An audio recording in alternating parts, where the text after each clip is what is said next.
Hali gani mwanafamilia wa channel tupendwa hii hapa ya Bizoza Media. Kama ndo mara kwa kwanza basi nikusihi usisahau kusubscribe, kulike, kushare pamoja na kucomment bwana, kwa tukio ambalo liliweza kumtokea dada yetu Nifa. Kiukweli watu wengi wanajaribu kuweza kuwa sawa, lakini kiuhalisia ni kwamba asilimia nyingi ya watu wanaumizwa sana na hili tatizo ambalo liliweza kumkuta. Na kwa nini Nifa na sio watu wengine?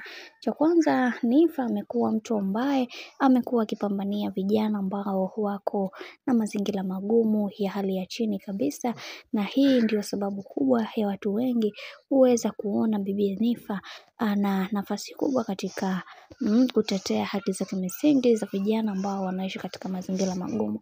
Na tumeweza kuona baada ya mama yake mzazi ambaye ni mama Nifa kuweza kupata taarifa mbaya kuhusiana na tukio kubwa ambalo linaloweza kutokea huko mbeleni, wa mama Nifa bwana aliweza kuugua na kupelekwa hospitali, inavyosemekana kwamba pressure ilimpanda. Sasa kutokana na hayo yote ambayo yanayoendelea kwa kipindi hiki, watu wengi wamekuwa wakijitolea kufanya ibada tofauti tofauti kwa ajili ya Nifa na kwa ajili ya watu wengine wote ambao waliotuhumiwa kwa kesi hiyo. Na pia tumeweza kuona baadhi ya wachungaji mbalimbali wakiwa makanisani wakitoa wakimuombea Nifa pamoja na wenzake kiujumla, na pia baadhi ya mashehe misikitini pia ni hivyo hivyo wamekuwa wakimuombea Nifa na kumuomba mama Samia ambaye ni rais wetu aweze kuachia, kwa sababu vijana wengi wameweza kupotea sana huko gerezani kutokana na kesi ambayo wanayotuhumiwa. Sasa kutokana na haya bwana, watu wengi wameendelea kuweza kuiomba serikali kuweza kuachiwa hawa watu, kwa sababu hawakujua ni kitu gani ambacho wanachokitenda, hivyo wanatakiwa kuweza kujifunza kutokana na makosa. Lakini licha ya yote hayo, watu wamekuwa wakiomba, wakiabudu, wakifanya kila kitu ili mradi kuweza kuhakikisha kila kitu kinakuwa sawa, lakini mambo yanazidi kuwa magumu kwa upande wa bibi Nifa, kwani kwa kesi ambayo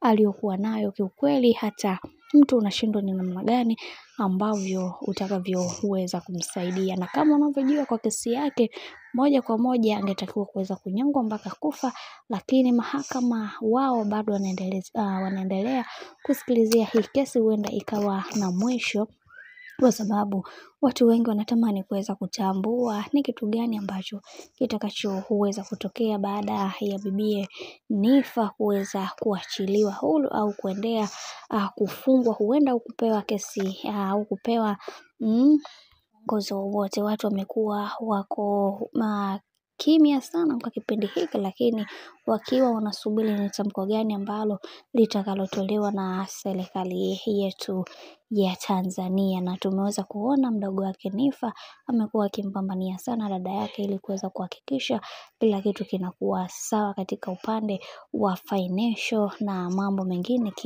kiujumla. Bwana, mambo ni mengi sana kuhusiana na haya yote ambayo yanayoendelea kwa kipindi hiki.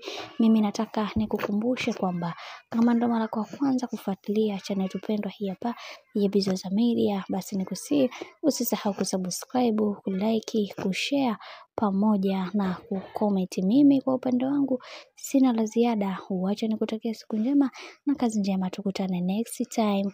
Bye bye.